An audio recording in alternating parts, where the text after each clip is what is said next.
السلام عليكم ورحمة الله وبركاته. إن الحمد لله نحمده ونستعينه ونستغفره ونعوذ بالله من شرور أنفسنا ومن سيئات أعمالنا.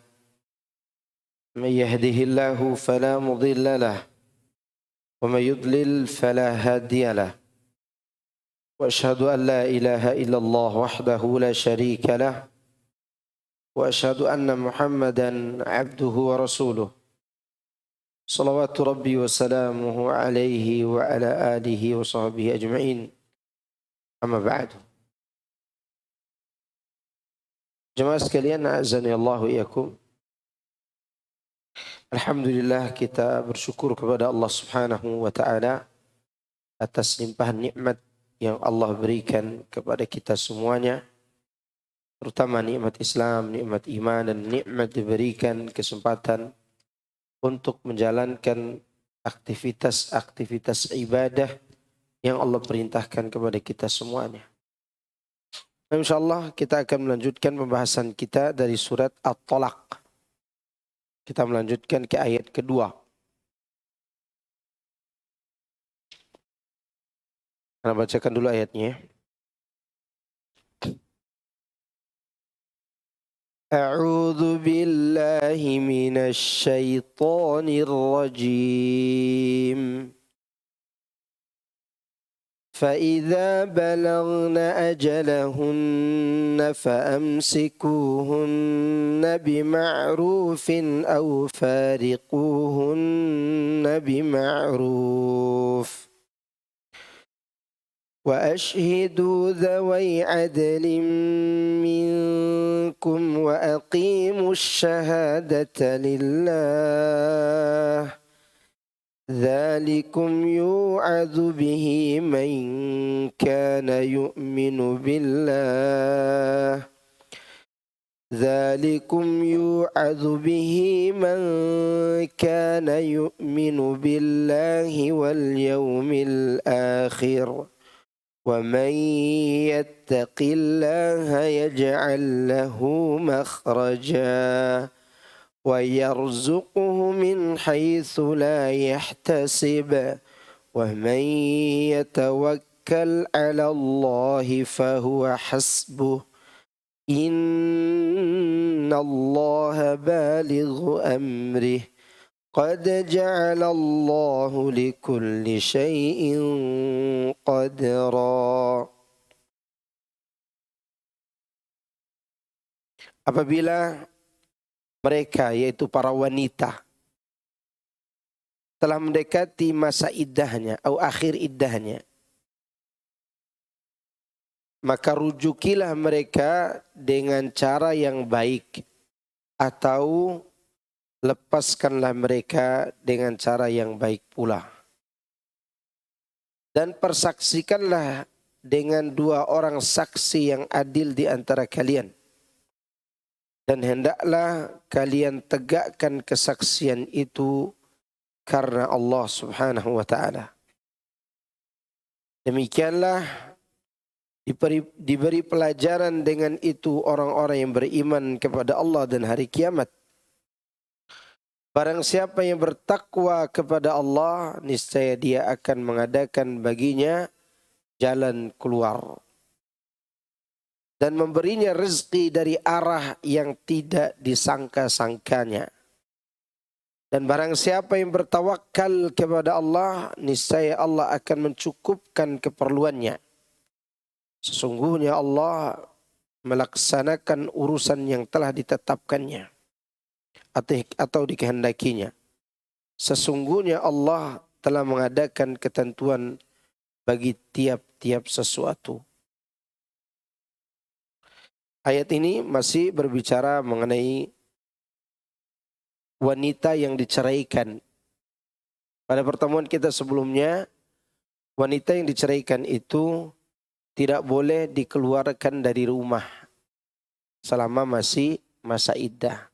Kecuali talak 3, tidak boleh serumah. Ya.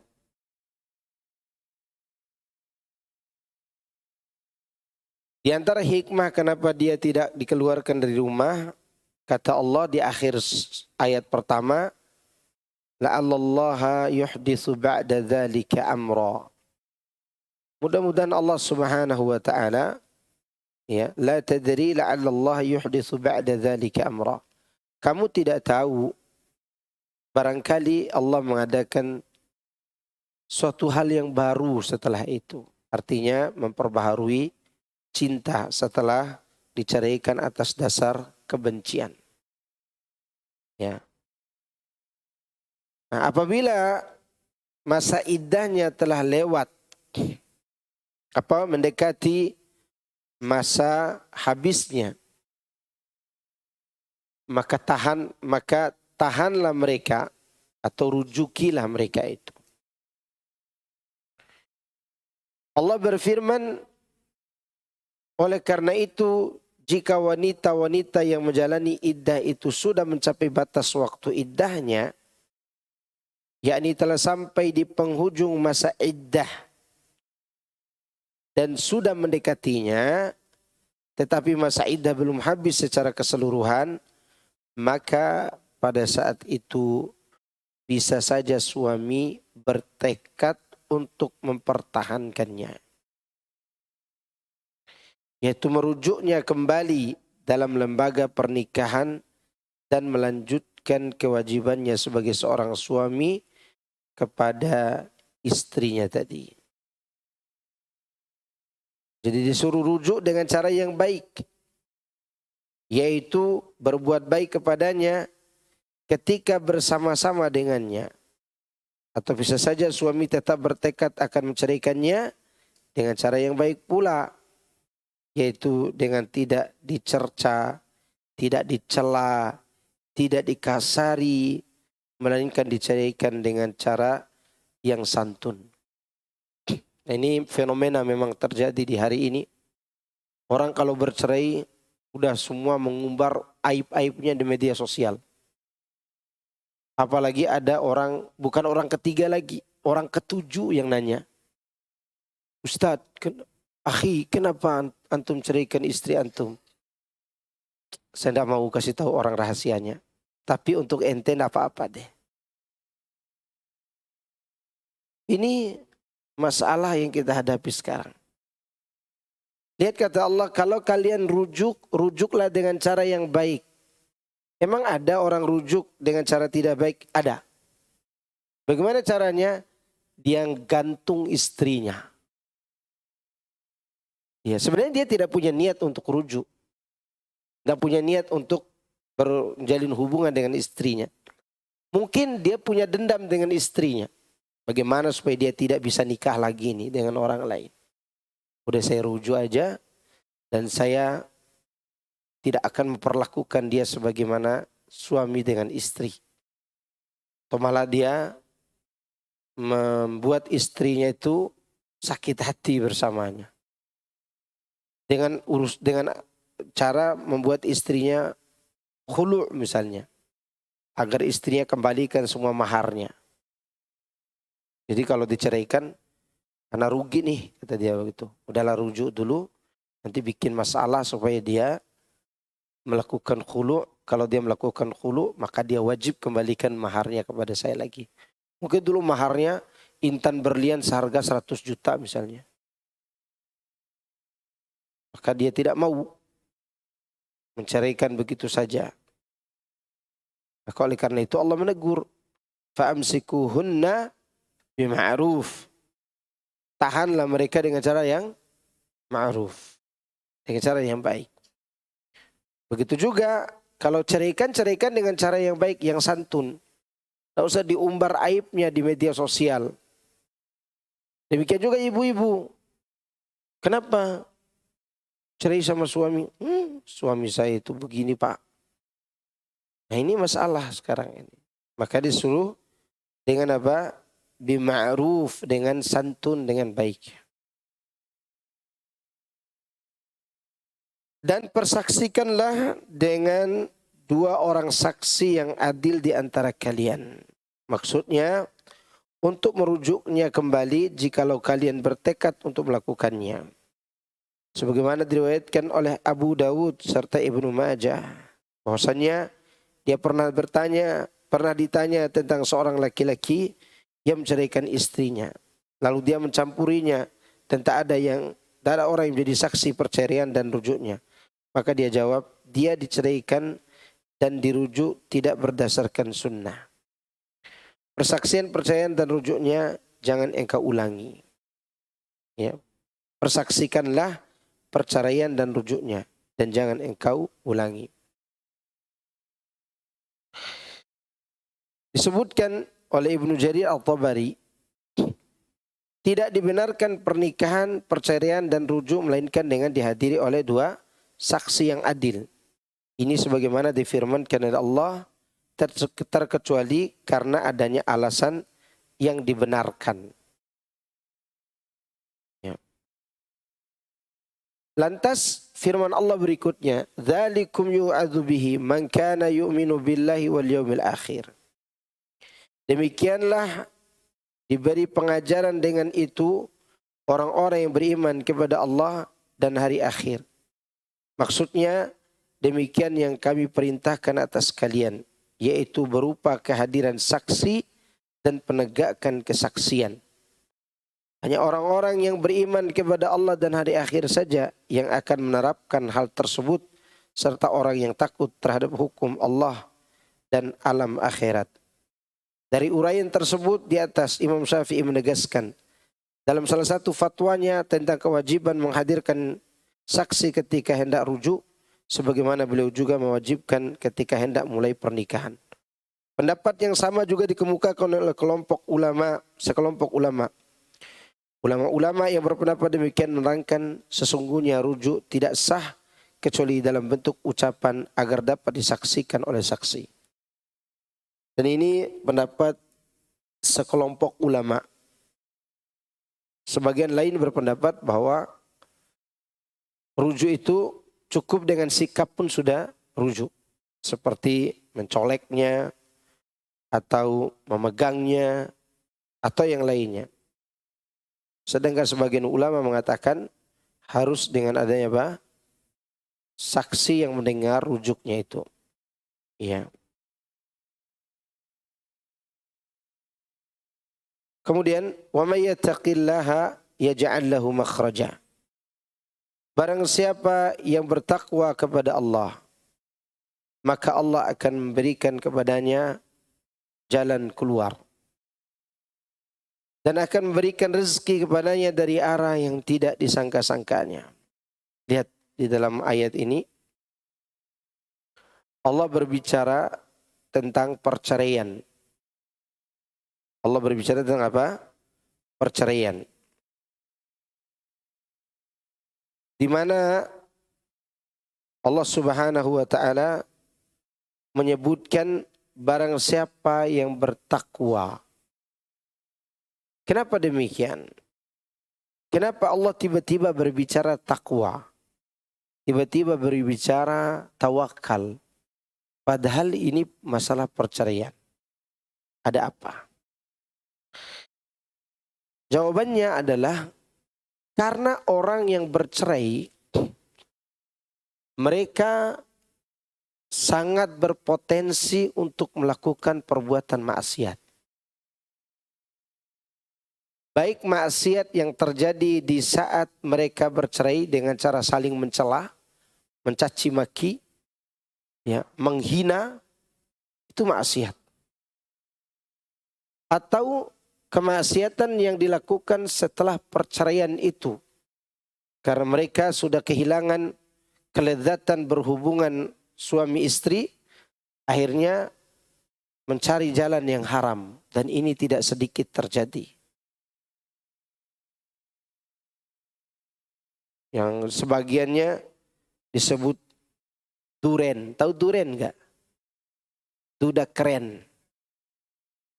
Yang kemudian mereka kadang jadi dibeli juga sama orang kalau dudanya masih muda. Itu jadi gigolo misalnya. Atau yang perempuannya dia menjual diri. Ini semua kemaksiatan-kemaksiatan yang menganga di hadapan orang-orang yang bercerai. Oleh karena itu Allah Subhanahu wa taala menawarkan agar semua kesulitan yang dihadapi setelah perceraian itu menjadi mudah dan ada jalan keluar. Allah menawarkan agar seorang bertakwa kepada Allah sehingga Allah memberikan jalan keluar baginya. Allah menawarkan jalan keluar dengan syarat apa? Bertakwa. Dengan syarat apa? Bertakwa kepada Allah. Ya. Dan tidak mudah, orang bercerai itu tidak mudah. Kehidupannya tidak mudah setelah itu. Tidak mudah. Entah dia di tempat ekonomi, tadinya biasa diberi oleh suaminya uang 500.000 atau 1 juta sehari, tiba-tiba begitu cerai, gak ada yang berikannya lagi, yang susah kehidupannya. Ya. Dan ini semua adalah hal-hal yang akan terjadi setelah perceraian. Solusinya apa? Wa may yattaqillah. Barang siapa bertakwa kepada Allah, maka dia benar-benar akan berikan jalan keluar, solusi dari semua problem yang terjadi pada orang-orang tersebut. Di sini dikatakan Ibnu Katsir, maksudnya barang siapa yang bertakwa kepada Allah dalam seluruh perintahnya dan menjauhi larangannya, maka dia akan membuatkan baginya jalan keluar dan memberinya rezeki dari arah yang tidak diduga-duga, yakni dari arah yang tidak pernah terbesit dalam hatinya. Lihat bagaimana Allah Subhanahu wa taala memberi rezeki kepada Ummu Salamah sepeninggalan Abu Salamah.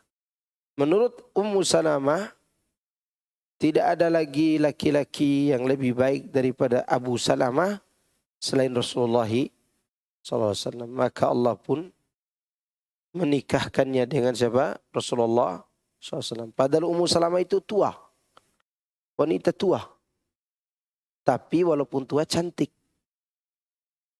Maka ketika Rasulullah SAW menikahi Ummu Salamah, Aisyah penasaran, mana orangnya? Oh itu dia ternyata cantik juga. Walaupun tua. Ummu Salamah itu tua. Makanya dia tidak bisa memberikan pelayanan kepada Nabi SAW. Di mana malamnya diberikan kepada Aisyah. Ya. Dan Allah Subhanahu wa taala memberikan laki-laki terbaik untuknya atas ketakwaannya. Demikian juga seorang sahabiah Asma binti Khumais. Asma binti Khumais ini tadinya istri Ja'far bin Abi Thalib. Meninggal Ja'far, dia dinikahi oleh Abu Bakar As-Siddiq. Meninggal Abu Bakar, dia dinikahi oleh Utsman. Meninggal Utsman, dia dinikahi oleh Ali bin Abi Thalib radhiyallahu anhu. Dia tidak pernah ditelantarkan oleh Allah Subhanahu wa taala. Kenapa? Karena ketakwaannya kepada Allah Subhanahu wa taala. Ya. Betapa banyak orang-orang yang bertakwa kepada Allah, Allah berikan jalan keluar baginya.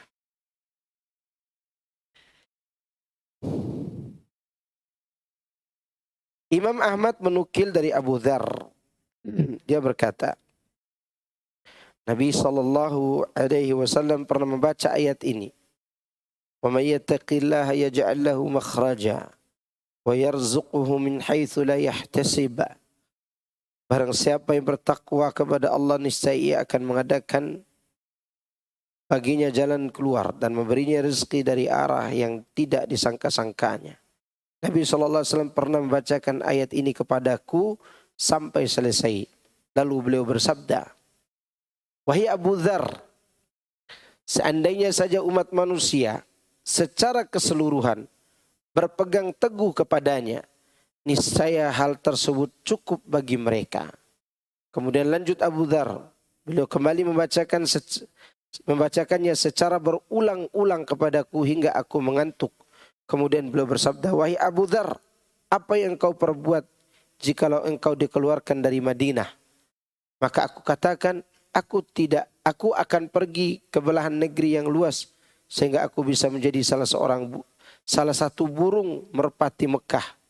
Beliau bertanya lagi, lalu apa yang akan engkau perbuat jika engkau dikeluarkan dari Mekah? Aku menjawab, aku akan berangkat ke tempat yang luas, ke negeri Syam dan tanah suci. Beliau kembali bertanya, kemudian apa yang akan engkau perbuat jika engkau dikeluarkan dari Syam? Aku pun menjawab, demi Rabb yang mengutus engkau dengan kebenaran, aku akan meletakkan pedangku di leherku, itu melawan. Lantas beliau bersabda, atau yang lebih baik dari itu? Apa yang lebih baik dari itu ya Rasulullah? Beliau menjawab, hendaklah engkau mendengar dan taat meskipun dia pemimpinmu seorang budak Habasyah. Di dalam kitab Mustad disebutkan Muhammad bin Ali. Nah, ini hadis mengenai contoh ketakwaan. Jadi walaupun ayat ini berbicara tentang perceraian, tapi juga umum kepada seluruh perkara. Dan dicontohkan di sini oleh Abu Dzar, yaitu bertakwa kepada Allah dengan cara mentaati pemimpin. Dengan cara apa? Mentaati pemimpin. Dan ini sudah kita bahas sebelumnya. Walaupun ayat ini asbabun nuzulnya khusus, tetapi pelajaran yang diambil dia umum untuk segala sesuatu. Jadi dalam keadaan apapun kita bertakwa. Jangan nunggu cerai dulu baru takwa. Kenapa yang tidak bertakwa? Belum cerai Pak Ustadz. Salah paham. Kapan saja kita bertakwa kepada Allah. Dan takwa itu apa artinya? Menjalankan perintah Allah di atas cahaya Allah dengan mengharap surga dari Allah. Dan meninggalkan larangan Allah di atas cahaya Allah karena takut neraka Allah. Serta menjalankan perintah Rasulullah SAW di atas cahaya yang dibawa oleh beliau SAW karena mengharap surga Allah. Dan menjauh dan meninggalkan yang dilarang oleh beliau sesuai dengan cahaya yang beliau bawa dari Allah karena takut akan neraka. Itu takwa. Ya, itu adalah takwa. Rasulullah SAW bersabda, man akthar minal istighfari ja'alallahu lahu min kulli hammin faraja wa min kulli dhiqin makhraja wa razaqahu min haitsu la yahtasib. Barang siapa yang banyak beristighfar, memohon ampun kepada Allah, maka Allah akan menjadikan baginya setiap kesusahan menjadi kemudahan. Setiap kesempitan menjadi kelapangan dan akan dikaruniai rizki dari arah yang tidak disangka-sangkanya. Dan ini keindahan istighfar kepada Allah Subhanahu wa ta'ala. Jadi jemaah sekalian, a'azakumullah, orang yang banyak beristighfar dan dia bertakwa kepada Allah, minta ampun atas dosa-dosanya, maka orang seperti ini akan diberikan kelapangan di saat dia sempit. Ini diberikan rezeki dari arah yang tidak dia duga-duga. Ini menunjukkan bahwa hadis ini menjelaskan cara bertakwa. Di antaranya banyak memohon ampun kepada Allah Subhanahu wa ta'ala. Ali bin Abi Thalha menceritakan dari Ibnu Abbas terkait firman Allah, wa may yattaqillaha yaj'al lahu makhraja. Beliau berkata, yakni Allah akan menyelamatkan orang tersebut dari setiap kesusahan di dunia dan di akhirat. Allah akan menyelamatkan orang tersebut dari setiap kesusahan di dunia dan di akhirat. Maka kalau ada di antara kita ya yang cerai, yang tadi tinggal suaminya, tinggal mati atau diceraikan hidup, lalu hidupnya semakin susah tidak ada ketenangan, maka hendaklah mengintrospeksi diri. Kembali melihat diri kita. Apakah hubungan kita dengan Allah sudah baik atau tidak? Karena Allah berjanji di sini memberi syarat. Kalau dia memberi syarat, maka jika kita melaksanakan syarat itu, niscaya Allah akan menunaikan janjinya. Apa syaratnya? Takwa. Itu janjinya. Dan janji Allah bagi orang yang bertakwa bukan hanya diberikan kelapangan, tapi diberi rezeki dari arah yang tidak diduga-duga. Kalau kita selama ini masih merasa sempit, maka dustakan diri kita sendiri. Dustakan siapa? Diri kita. Allah tidak pernah bohong. Ya, Allah tidak pernah bohong. Contoh, ini contohkan. Kalimat Allah tidak pernah bohong. Nabi SAW pernah didatangi oleh seorang kakak mengeluhkan adiknya yang sakit perut. Nabi SAW menyuruhnya berikan dia madu. Karena madu itu kata Allah obat segala penyakit. Tentu yang sesuai dengan madu itu. Maka orang itu kasih dia madu. Adiknya masih sakit perut. Datang lagi dia. Ya Rasulullah masih sakit juga. Kasih lagi madu. Datang lagi. Masih sakit ya Rasulullah. Kasih lagi. Ya. Maka disebutkan Allah tidak pernah dusta. Yang dusta itu adalah perut adikmu. Maka setelah dikasih sesuai dengan dosisnya baru sembuh. Berarti tadi kurang dosis atau tidak? Kurang. Kurang dosis. Dan terkadang kita kurang yakin dengan janji Allah Subhanahu wa taala. Nah, demikian juga ayat ini. Di sini Allah Subhanahu wa taala menyuruh kita bertakwa. Mungkin takwa kita selama ini dosisnya masih kurang. Ya, kita bertakwa kepada Allah tapi hati kita masih bersandar kepada manusia. Kita bertakwa kepada Allah tapi kita masih suka mencela mantan kita. Masih menggibahinya, masih bicarakan keburukannya. Dan itu dosa. Dosa lisan atau dosa di tulisan. Dan ini semua akan memperberat urusan kita. Maka sekali lagi, jika kita tidak menemukan jalan keluar dari kesulitan hidup ini, maka dustakan diri kita. Jangan dustakan Allah Subhanahu wa taala yang berjanji. Karena Allah tidak pernah berbohong. Ya. Wa yarzuquhu min haitsu la yahtasib. Ini dia ya. Afwan. Disebutkan oleh Qatadah mengenai ayat wa may yattaqillaha yaj'al lahu makhraja. Dikatakan oleh Qatadah bin Di'amah yakni kerancuan permasalahan dan kesusahan ketika sakratul maut. Jadi orang yang bertakwa kepada Allah dia akan diberikan jalan keluar dari problem atau kerancuan hidup yang dialaminya. Demikian juga dia akan diberikan kemudahan di saat sakratul maut. Ya, sakratul maut itu keadaan manusia yang paling berat di dunia. Paling berat itu kapan? Sakratul maut. Kalau ada orang miskin sepanjang hidupnya.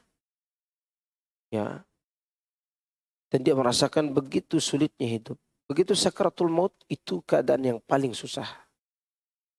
Namun bagi orang yang bertakwa Allah akan berikan kemudahan baginya. Imam Ahmad meriwayatkan dari Thauban radhiyallahu anhu. Dia menuturkan Rasulullah sallallahu alaihi wasallam bersabda, "Innal abda la yuhramur rizqa bidzambi yusibuh wa la yaruddul qadara illa ad-du'a'u wa la yazidu fil umri illa al-birru." Sesungguhnya seorang hamba akan diharamkan dari rezeki disebabkan dosa yang dilakukannya. Dan tidak ada yang mampu menolak takdir kecuali doa. Dan tidak ada pula yang mampu menambah umur panjang kecuali kebaikan. Hadis ini sepintas rancu. Ya kan? Kenapa? Karena betapa banyak orang kaya, orang berdosa yang kaya. Banyak enggak? Banyak. Ya.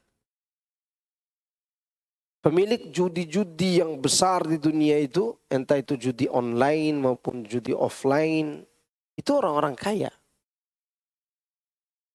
Ya. Atau yang ada di media sosial yang dipertontonkan, misalnya UFC misalnya, itu kan orang kafir yang punya, kaya. Terus di mana sisi benarnya hadis ini? Kan katanya seorang akan diharamkan dari rezeki karena sebab dosanya. Kita jawab, rezeki itu, jemaah sekalian azakumullah, adalah sesuatu yang memenuhi kebutuhan kita dan dia menenangkan jiwa kita. Dan mendekatkan diri kita kepada Allah Subhanahu wa taala. Jadi yang kita lihat ini hanya tambahan. Tambahan perhiasan dunia.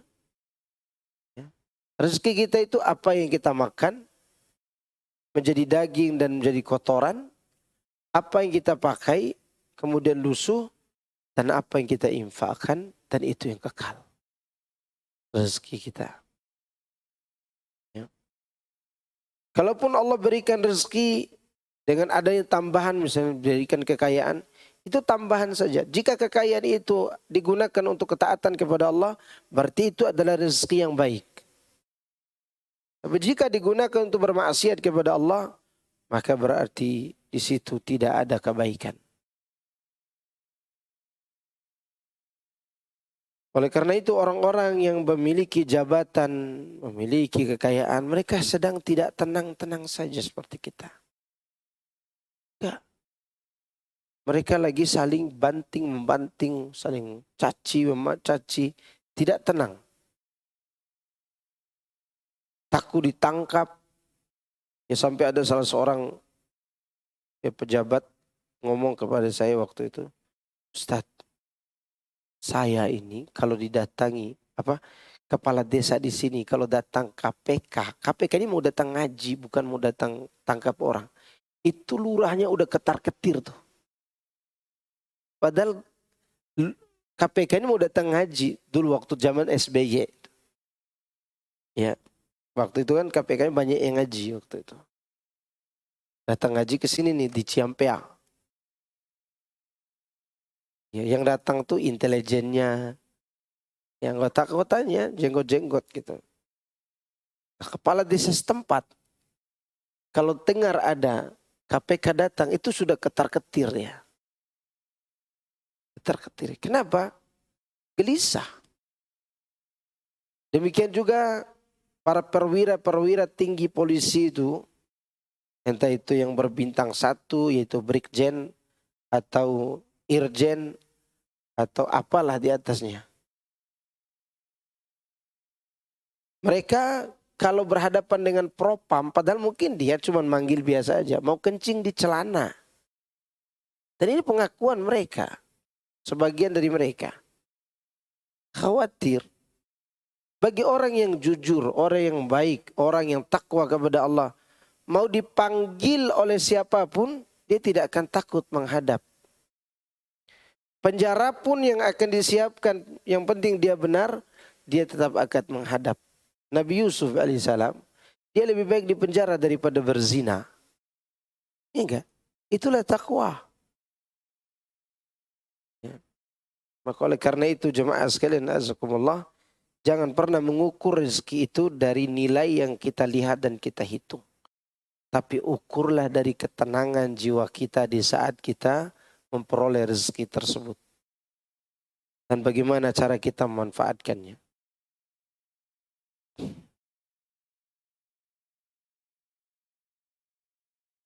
Demikian hadis yang diriwayatkan oleh Imam Nasa'i, Ibnu Majah dari hadis Sufyan Tsauri. Hadis ini diperselisihkan oleh para ulama tentang kesahihannya. Namun ketika dikumpulkan semua sanadnya, hadis ini naik menjadi hasan li ghairihi. Jadi hadisnya bisa diterima baik secara makna maupun secara penisbatannya kepada Nabi sallallahu alaihi wasallam. Kemudian selanjutnya Allah katakan, "Wa may yatawakkal 'ala Allah fahuwa hasbuh." Dan barang siapa yang bertawakal kepada Allah, niscaya Allah akan mencukupkan keperluannya.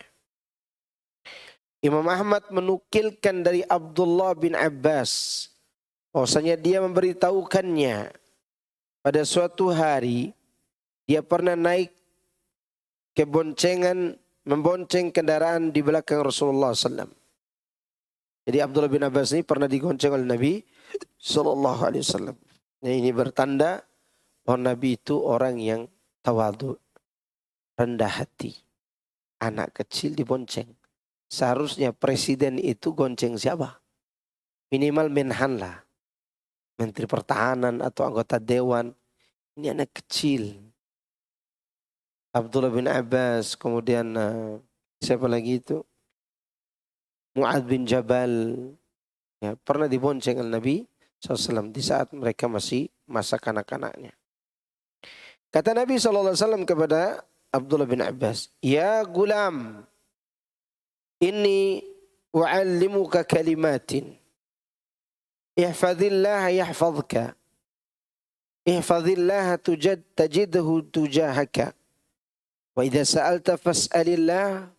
Wa idha ista'anta fasta'in billah. Wa'lam anna al-ummata law ijtama'u ala an yanfa'uka bi syai'in lam yanfa'uka illa bi syai'in qad katabahu Allah lak. Wa law ijtama'u ala an yadurruka bi syai'in lam yadurruka illa bi syai'in qad katabahu Allah alaik. Rufi'atil aqlam wa jaffatis suhuf." Wahai anak kecil, aku akan mengajarkan kepadamu beberapa nasihat. Yaitu jagalah Allah, niscaya Dia akan menjagamu. Jagalah Allah, niscaya engkau akan mendapatkannya di hadapanmu. Jika engkau meminta, maka mintalah kepada Allah. Dan jika engkau memohon pertolongan, maka mohonlah pertolongan kepada Allah. Ketahuilah, jika umat ini bersatu untuk memberi manfaat kebaikan kepada kamu dengan sesuatu, niscaya mereka tidak dapat memberikan manfaat kepadamu, melainkan dengan sesuatu yang telah ditetapkan oleh Allah bagimu. Dan jika mereka bersatu untuk mencelakakanmu atau memudaratkanmu dengan sesuatu, niscaya mereka tidak akan mencelakakanmu melainkan dengan apa yang telah ditetapkan Allah bagimu. Pena telah diangkat dan telah kering pula tinta lembaran-lembaran itu. Hadis ini mengajarkan kita untuk bertawakal kepada Allah. Kenapa? Karena segala sesuatu sudah ditentukan oleh siapa? Allah Azza wa Jalla. Ya. Tidak perlu kita takut terhadap makar musuh. Ya. Karena makar musuh itu tidak akan mengenai kita kecuali sesuai dengan takdir Allah. Maka disebutkan dalam lanjutan setelah hadis ini, kan hadis ini ada lanjutannya sebenarnya. Dalam riwayat yang lain. Sebutkan, ihfazillaha tajidhu amamaka. Ta'arraf ila Allah fi ar-rakha'i ya'rifka fi syiddah. Wa'lam anna ma akhta'aka lam yakun liyusibaka wa ma asabaka lam yakun liyukhti'aka.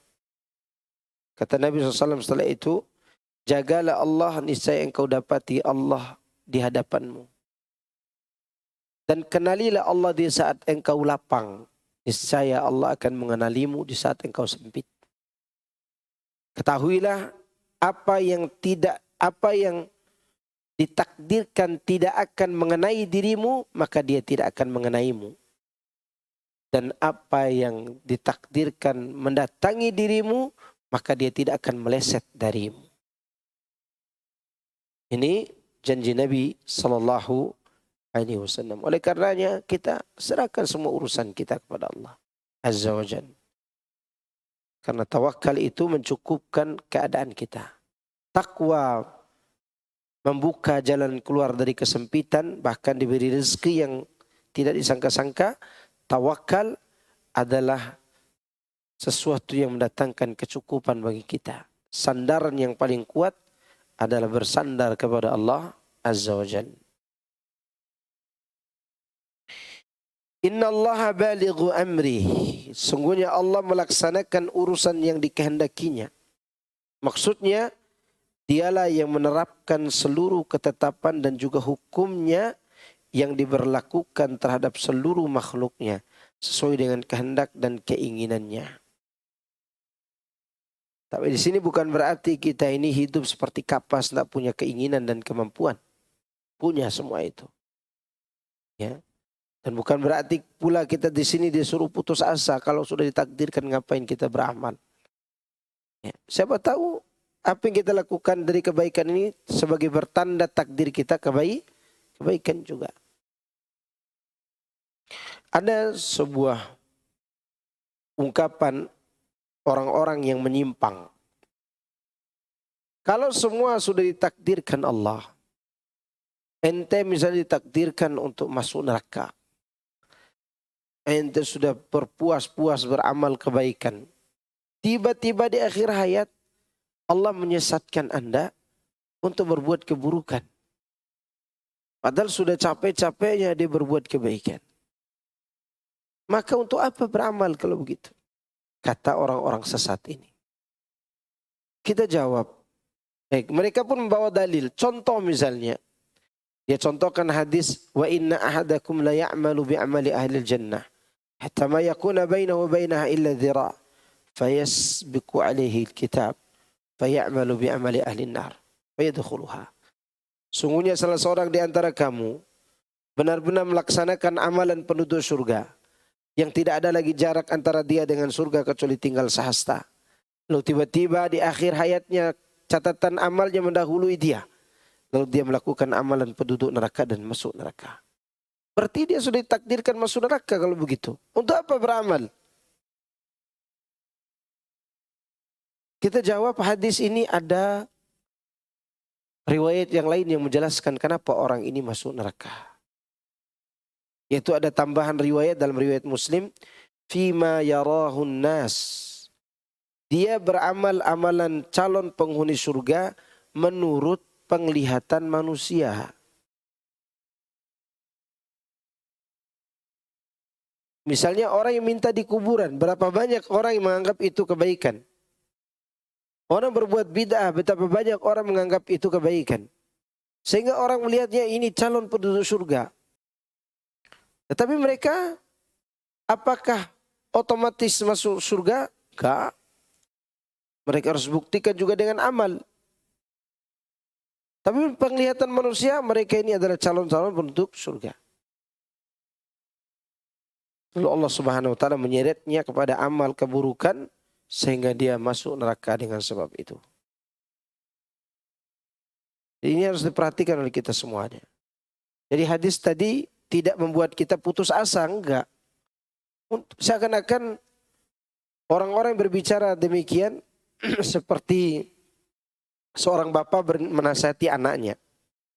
Ini ada seorang bapak menasihati anaknya. Nah, kalaupun kau rajin datang pertama di sekolah, kau rajin menulis, kau taat sama guru, kau berbakti kepadanya, kau hormat kepadanya, boleh jadi di akhir semester dia akan cari-cari alasan agar engkau dihukum dan diberikan nilai yang kurang. Atau sebaliknya, ayah ini menasihati anaknya. Kalaupun kau nakal, kau berbuat buruk, datang sekolah terlambat, sudahlah terlambat, bolos pula.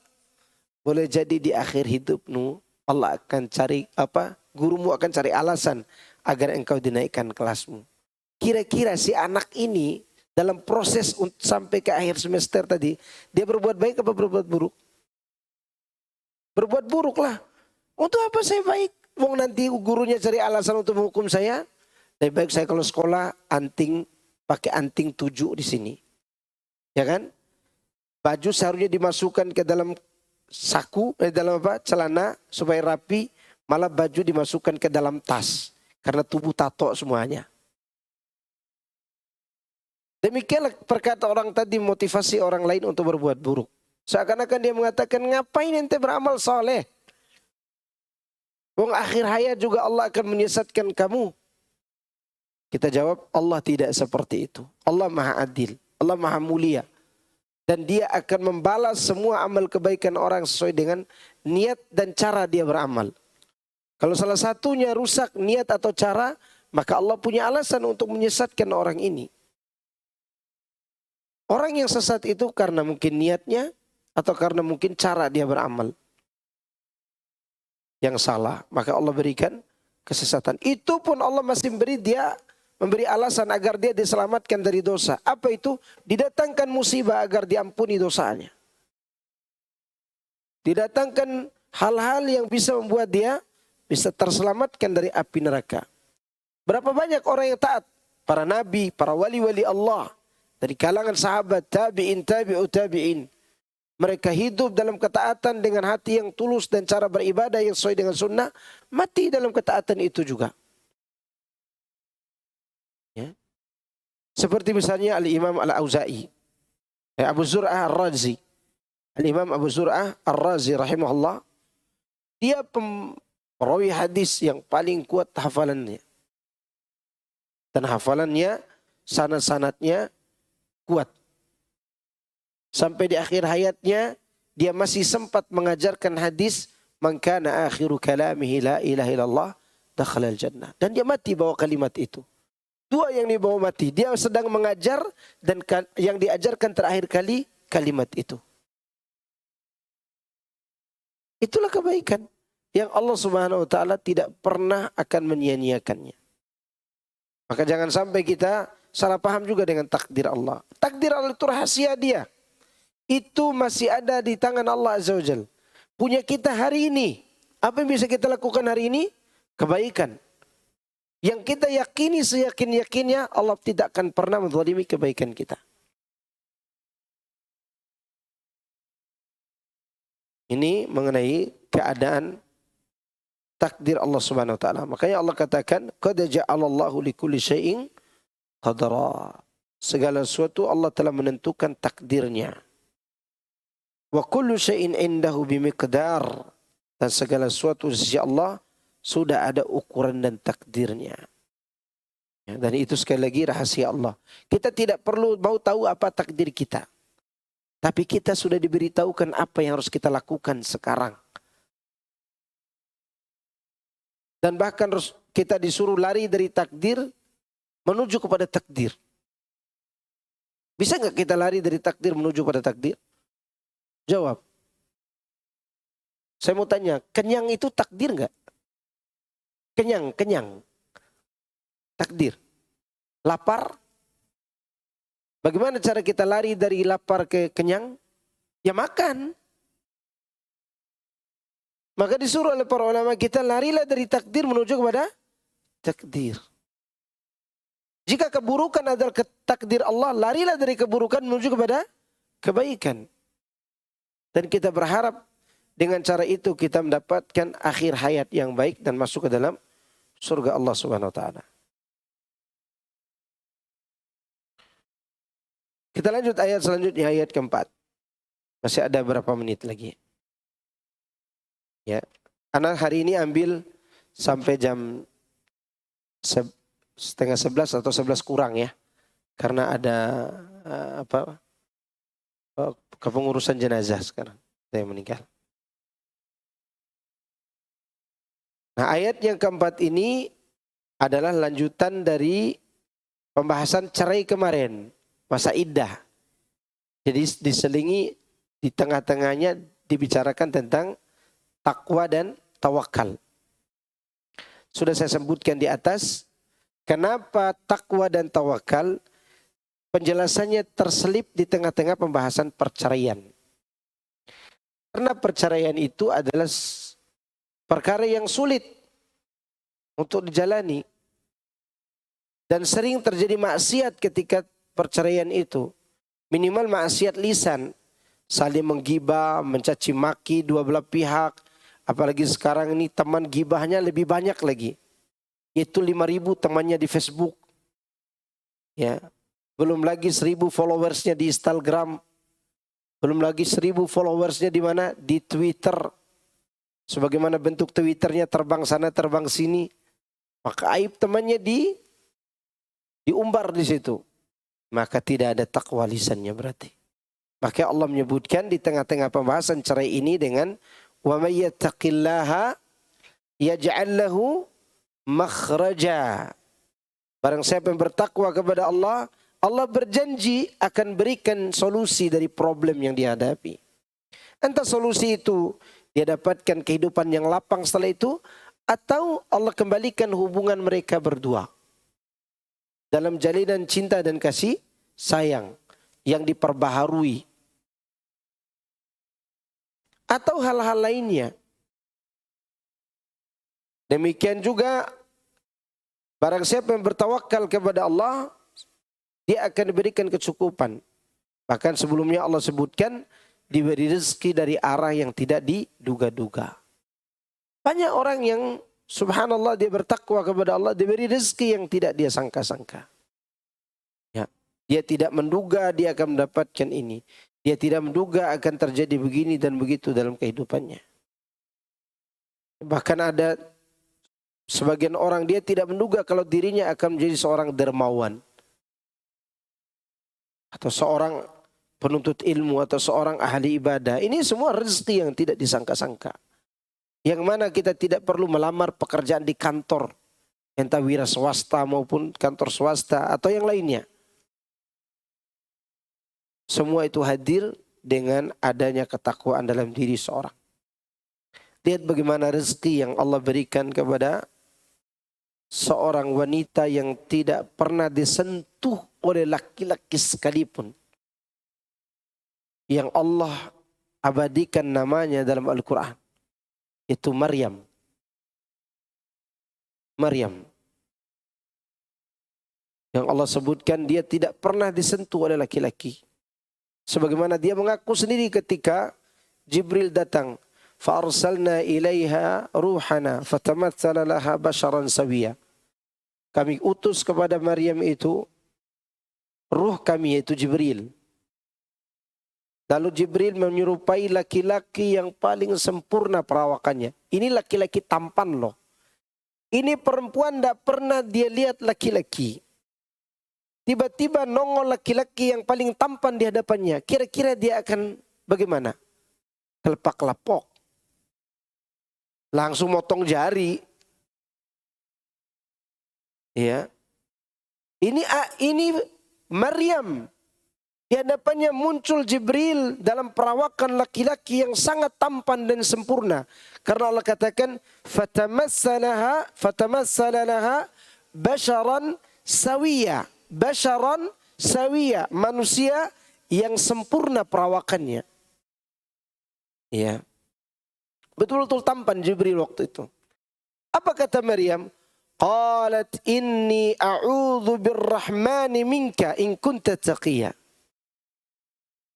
Maryam mengatakan, aku berlindung kepada Allah yang Maha Pengasih dari gangguanmu wahai laki-laki, jika kau seorang yang bertakwa. Ya. Mungkin kalau ibu-ibu zaman sekarang atau akhwat zaman sekarang langsung tebar pesona. Iya. Langsung ditebar pesona. Selfie yuk gitu kan. Jangan kata Jibril yang begitu tampan. Bintang Korea yang dipoles saja dia suka. Udahlah bintang Korea, Korea Utara lagi. Kim Jong-un. Ini laki-laki tampan nih. Dia tidak pernah ketemu laki-laki. Masa di mana dia butuh kepada pasangan. Dia tetap katakan tadi, aku berlindung kepada Allah dari gangguanmu. Lalu Jibril mengatakan, qala innama ana rasulu rabbiki li ahaba laki gulaman zakiyah. Aku ini hanyalah utusan Tuhanmu yang akan berikan kepadamu kabar gembira bahwa Allah akan berikanmu seorang anak yang suci. Zakiya, suci. Maryam mengatakan, qalat, anna yakunu li gulamun walam yamsasni basharun walam aku baghiya. Gimana aku bisa punya anak? Aku tidak pernah disentuh oleh laki-laki dan aku bukanlah seorang pelacur. Maka dijawab oleh Jibril alaihissalam, kadzaliki qala rabbuki huwa alayya hayyinun. Demikianlah Rabbmu berkata, perkara tersebut mudah bagiku. Lihat bagaimana takwanya Maryam ini. Begitu dia hamil tua, lanjut cerita tadi, singkat cerita, dia hamil, dia pun membawa bayinya di dalam perutnya dan hamil tua. Dan waktu itu Maryam begitu berat mengalami hamil itu. Ya. Lalu dia mengatakan qalat, dia mengatakan ya laitani mittu qabla hadha wa kuntu nasya mansiya. Aduhai begitu beratnya hamil ini. Karena dia hamil enggak punya suami. Dan dia di tempat yang sepi sendirian karena dia sembunyikan kehamilannya itu dari orang-orang Yahudi, orang-orang jahat. Dia mengatakan, aduhai kiranya aku diberi mati sebelum ini, itu lebih baik bagiku. Dan aku dilupakan oleh orang-orang. Maka Jibril mengatakan, fanadaha min tahtiha alla tahzani. Dari bawah Jibril memanggil, jangan kau bersedih. Alla tahzani qad ja'ala tahtaki, qad ja'ala rabbuki tahtaki sariyah. Sungguh Allah telah membuat sungai kecil di bawahmu. Ini mau minum ada sungainya. Lihat rezeki dari arah yang tidak diduga-duga. Ini bukan air 1 galon yang dibeli dari perusahaan aqua, bukan. Diberi sungai yang jernih bisa diminum langsung. Luar biasa enggak rezekinya itu? Apa yang dibutuhkan selanjutnya? Makan. Bisa enggak orang hamil naik kurma? Enggak bisa. Kata Jibril, huzzi ilaiki bijid'in nakhlati. Coba kau goyangkan itu pohon kurma. Bisa enggak orang hamil goyangkan pohon kurma? Enggak bisa. Tusaqitu alaiki rutaban janiyah. Dengan sebab itu akan jatuh kepadamu rutab, bukan kurma yang udah tua yang sudah lemas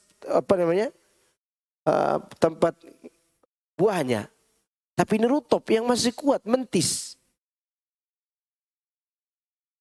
Dia cuma pegang saja dan tidak bisa dia goyangin. Gak bisa.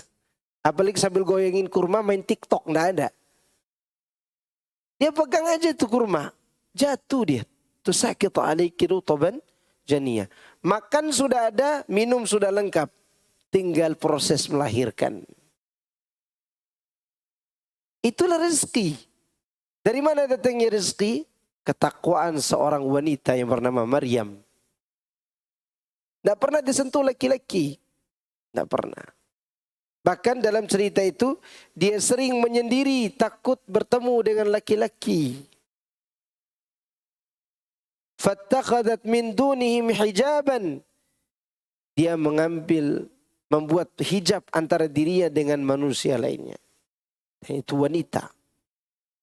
Wanita yang menjaga dirinya sehingga semua problemnya diberikan jalan keluar oleh Allah.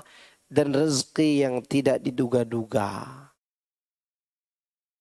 Nah, saya kira cukup seperti yang Anda katakan tadi. Kita sampai jam 10:30 materinya. Insya Allah nanti kita akan membahas lanjut pembahasan ini di pertemuan yang akan datang. Ada pertanyaan? Masih ada, boleh bertanya kok. Fadhal.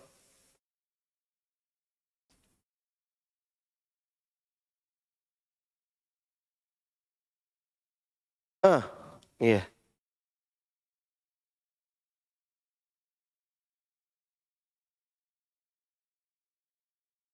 Kalau itu boleh diajukan ke pengadilan.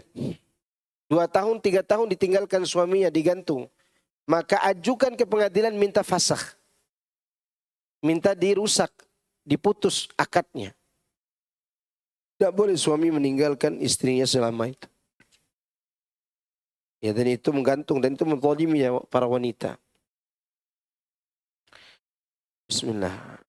Ustaz, apakah benar ketika seorang istri dicerai suaminya masih satu rumah tetapi tidak melayani campur suami istri dan tidak memperlihatkan aurat buka jilbab? Tidak boleh. Tidak boleh satu rumah suami istri yang sudah cerai. Tidak boleh. Ya, kalau sudah talak 3, tidak boleh sama sekali. Kalau masih talak 2 dan sudah expire masa iddahnya, ya tinggal dinikahkan lagi. Ya. Terus kenapa harus satu rumah? Masih cinta gitu. Kalau masih cinta ya nikah ulang. Ya, jangan bermaksiat lagi setelah itu. Dan apakah Allah melaknat seorang istri yang tidak rela suaminya menikah lagi? Berbicara melaknat, tentunya tidak. Allah tidak melaknat wanita yang tidak rela suaminya berpoligami. Tidak. Karena ketidakrelaan wanita itu ada campur aduk antara tidak suka tabi'i. Tidak suka apa? Tabi'i. Karena manusia secara tabiat memang dia tidak suka untuk diduakan. Yang bermasalah jika dia mengingkari poligami. Itu masalah. Dan rata-rata para wanita itu tidak mengingkari poligami. Tapi mereka tetap percaya tentang poligami itu. Jangan AA ya. Poligami itu ada tapi AA jangan. Apa alasannya? Ya dia yang tahu tentang suaminya. Sama saya saja tenaganya tenaga kecoa, gimana tambah lagi. Kan itu ada alasan-alasan. Dan tidak murni tidak suka poligami. Kalau Anda tidak suka poligami bisa murtad. Ya bisa apa? Keluar dari Islam. Anda kurangi satu huruf saja dari kalimat poligami itu, maka bisa kufur. Satu huruf bukan satu ayat. Tapi begitu dia katakan saya tidak suka, tidak rela suami berpoligami, maka ini namanya cemburu. Para sahabat istri Nabi, Aisyah pernah mengajukan kepada Allah doa. Ya Allah jangan sampai suamiku menikah lagi. Siapa suaminya? Rasulullah SAW. Yang waktu itu Rasulullah SAW baru memiliki 2 istri sepeninggalan Khadijah. Berarti masih ada beberapa slot lainnya yang tersedia buat beliau. Begitu Rasulullah menikah, apakah Aisyah batal doanya? Tidak. Ya kan? Doanya telah mendatangkan pahala. Dan itu doa datang dari mana? Dari cemburu atau rela? Cemburu. Ya. Ibunda para nabi, yaitu Sarah. Manusia yang betul-betul dijaga oleh Allah. Dia yang menikahkan suaminya dengan Hajar. Bukan dicariin oleh macomblang, bukan. Dia sendiri yang nikahkan Nabi Ibrahim dengan siapa? Hajar. Begitu Hajar punya anak, cemburu dia tidak rela. Gara-gara cemburunya itulah Allah suruh pindahkan istrimu yang kedua ini ke suatu tempat lembah yaitu Bakkah. Dulu Bakkah namanya, sekarang Makkah. Nama lainnya Bakkah. Taruh di sana. Itu hasil daripada kecemburuan siapa? Sarah. Ya kan? Dan hasil cemburunya Sarah itu menjadikan tempat itu dimuliakan dengan hadirnya cucu beliau yang bernama Muhammad sallallahu alaihi wasallam. Itu masalah biasa, ini tidak dilaknat oleh Allah. Yang dilaknat oleh Allah itu jika suami ibu poligami, ibu tidak mau layani di atas tempat tidur, itu masalah. Ya. Tapi teman-teman yang sudah berpoligami malah istrinya minta, ini jatah saya harus dikasih. Bukan tidak dilayani lagi. Malah suaminya yang kerepotan. Iya. Kalau Abi lemes di sini berarti udah dibuang di tempat lain. Nah itu, dan ini selalu dianukan. Masalah yang paling besar setelah poligami adalah suami tidak bisa melayani istri berikutnya pada saat jatahnya. Ya. Dan hentakan pertama kali poligami memang begini kondisinya. Tidak ridho. Dan ini ujian buat ibu-ibu ya. Ujian buat ibu-ibu. Memang hidup itu penuh dengan ujian. Kalau ibu bisa bertahan, dan itu yang terbaik. Yang terbaik. Jangan juga kita terlalu larut dalam kecemburuan sehingga kita jauh dari kebaikan.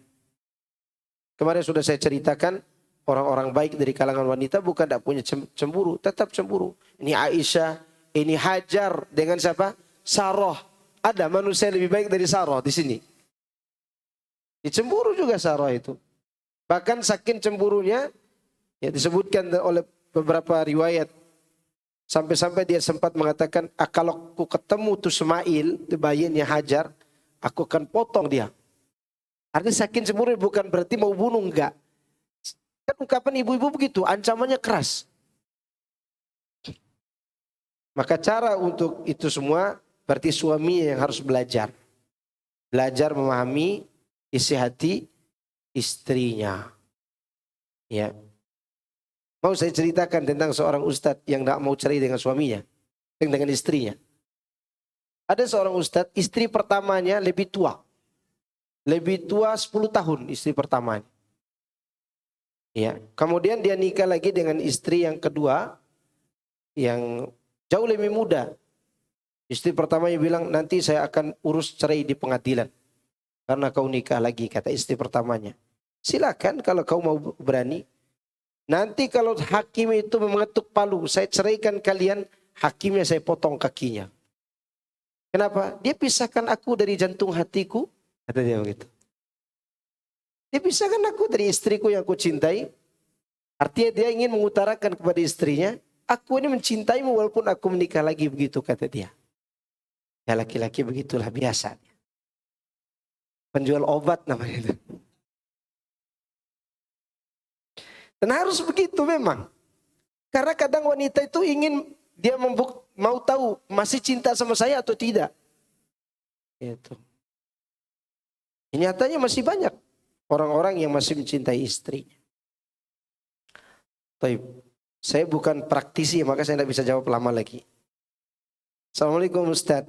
Di dalam anjuran beban syariat lebih kepada kaum laki-laki. Sedangkan untuk kaum wanita tidak terlalu banyak. Mohon pencerahannya Ustaz. Apa hukumnya? Semoga kami para wanita semangat dalam menjalankan syariat. Baik. Karena laki-laki itu dia adalah pemimpin bagi kaum Hawa. Dan dia memiliki fisik dan mental yang lebih kuat daripada wanita. Oleh karena itu banyak hal yang harus dia lakukan. Sedangkan wanita dia lakukan beberapa hal saja yang bernilai besar di sisi Allah. Maka dia bisa masuk surga dengan sebab itu. Contoh Rasulullah SAW mengatakan, "Idza shallatil mar'atu khamsaha wa shamat syahraha wa hafizat farjaha wa ata'at zawjaha qila laha udkhulil jannata min ayyi abwabil jannati syi'ti." Jika engkau salat 5 waktu, jika wanita salat 5 waktu, puasa bulan Ramadan, dia taat kepada suaminya dan dia jaga kehormatan diri, maka dikatakan kepadanya, silakan kau pilih pintu surga mana saja yang kau mau. Sedangkan kita laki-laki mau masuk pintu jihad, harus jihad dulu. Mau masuk pintu sedekah, harus banyak bersedekah. Mau masuk pintu rayyan, pintu puasa, harus berpuasa sunnah di samping puasa wajibnya.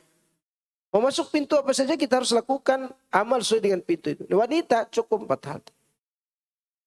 Maka oleh karena itu saya nasihatkan kepada wanita, bertakwalah kepada Allah di dalam mengurus suami Anda.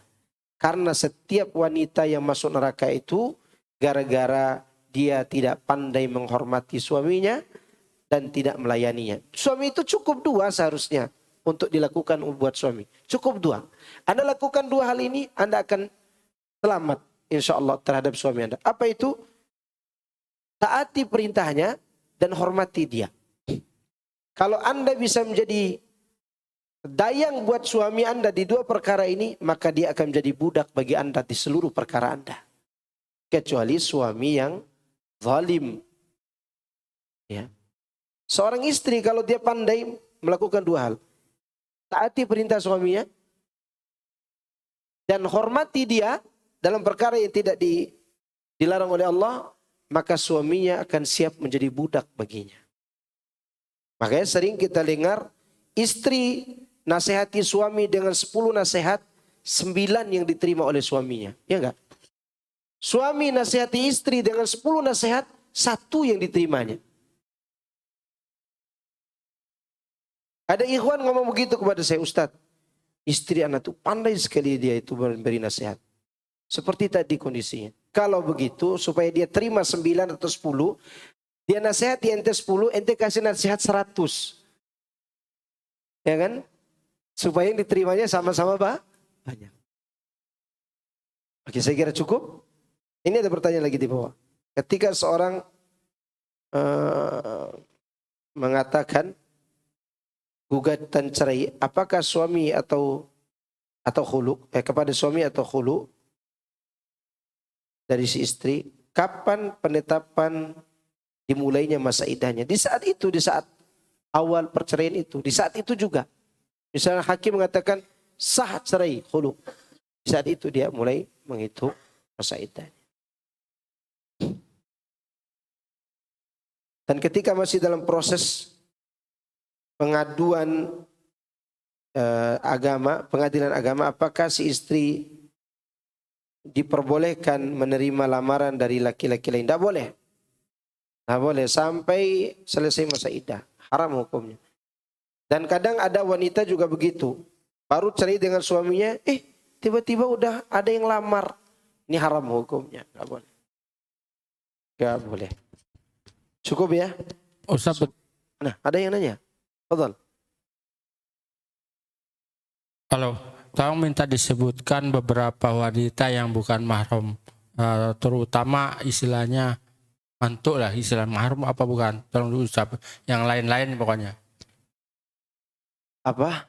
Yang bukan mahram. Iya. Yang bukan mahram banyak. Yang harusnya ditanya adalah mahram. Iya, mahram ya. Supaya selain itu bukan mahram. Nanti kepanjangan saya jawab. Yang mahram ya. Ya. Di sini Allah menyebutkan untuk para wanita. Wanita. La junaha alaihinna fi abaihinna. Wanita dulu nih. Wanita mahramnya adalah bapaknya. Kalau laki-laki berarti ibunya. Baik. Wala abnaihinna, dan anak laki-lakinya. Oke, jelas. Demikian juga si anak laki-laki mahramnya, si laki-laki adalah anak perempuannya sendiri. Kemudian ikhwannya, saudaranya.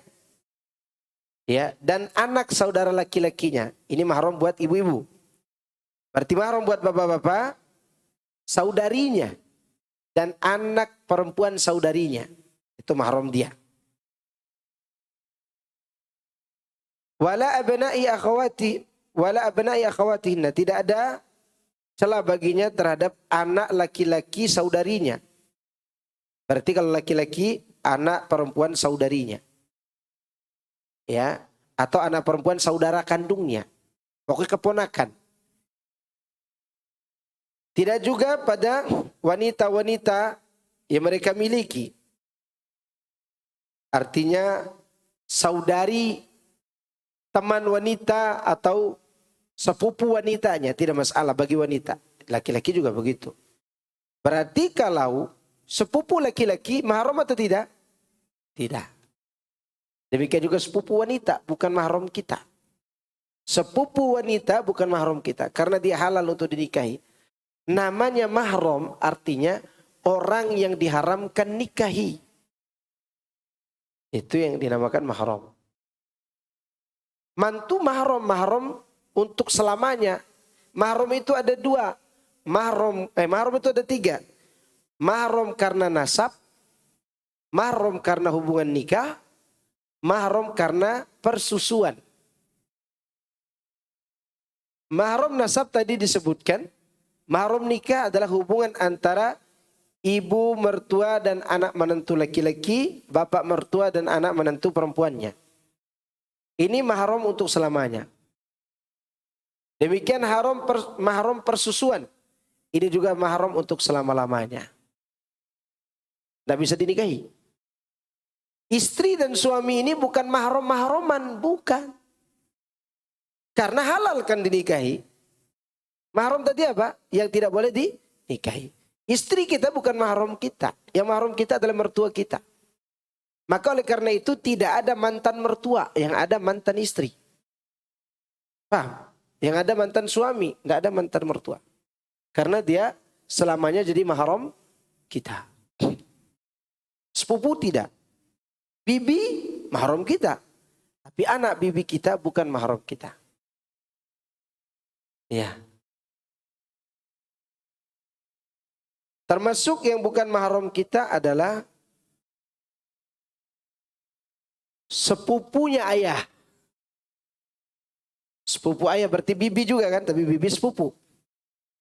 Atau paman ayah, sepupunya ayah bagi paman sepupu laki-laki bapak bagi para wanita itu bukan mahram.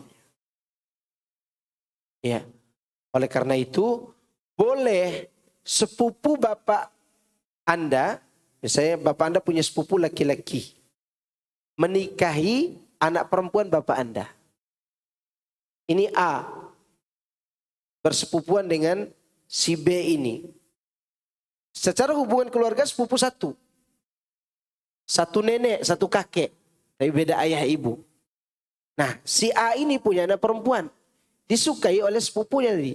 Berarti status kekeluargaan seharusnya ini keponakan, ini paman. Boleh nggak dinikahi? Boleh, karena ini bukan mahram. Mana contohnya? Ali dan Fatimah. Ali kan sepupunya Nabi SAW. Anaknya Abu Talib. Abu Talib saudara kandungnya Abdullah. Ayahnya Nabi. Ali dan Rasulullah itu sepupuan. Seharusnya Ali ini pamannya Fatimah. Fatimah seharus panggil paman gitu kan. Tapi boleh nggak dinikahi oleh Ali? Boleh. Nah, berlaku hukum ini bukan hanya untuk mereka berdua, tapi untuk seluruh umat Muhammad sallallahu alaihi wasallam. Kalau sebagian daerah tidak boleh nikahi anak sepupu. Karena dianggap menikahi anak sendiri. Itu karena tidak tahu hukum. Jelas? Cukup ya. Subhanakallahumma wa bihamdika. Asyhadu an la ilaha illa anta astaghfiruka wa atubu ilaik. Assalamualaikum warahmatullahi wabarakatuh.